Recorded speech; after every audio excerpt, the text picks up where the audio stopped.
रक्षाबंधन निमित्त आज ताई आले होते बरं का कारभाऱ्यांना राखी बांधण्यासाठी. आता तुम्ही म्हणसाल की तूच दिसती, ताई कुठे आहेत? तर विषय असा झाला, मी झोपली होती तोपर्यंत ताईंनी राखी बांधून घेतली. त्यामुळं मला काय शूट करता नाही आलं बरं का. त्यानंतर नाही आम्ही इकडे इव्हनिंगला बघा बाहेर गेलो होतो, पाणीपुरी मस्तपैकी खाऊन आलो दोघी जणी. आणि इकडं सकाळचं ताईंना इडली बनवायची होती बरं का, त्यासाठी नारळ फोडला होता. पण नारळाने लय दगा दिला, एक गोटभरच पाणी निघलं. मग तेवढंच पिलीन समाधान मानलं. मला लय आवडतं नारळातलं पाणी प्यायला. मग इकडं गरमागरम इडली करत होती, कारण त्यांना लवकर जायचं होतं बरं का. पण इडलीनी पण धोका दिला आज. इडली पण माझी चांगली बनली नाही. माझा जर मूड नसेल ना तर स्वयंपाकच चांगला होत नाही माझा.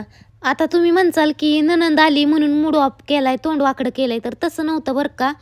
कारण डोकंही दुखत होतं आणि मी आजारीच आहे 7-8 दिवस झालं. ज्याला आमचं कारभारी म्हणतात की ही बाई नाटकं करती.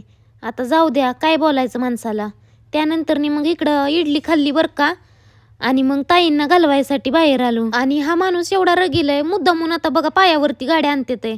आणि अशीच आमची भांडणं लागतात बरं का. मग पार हाणामारीपर्यंत विषय जातो. तर आजच्यासाठी एवढंच होतं बरं का.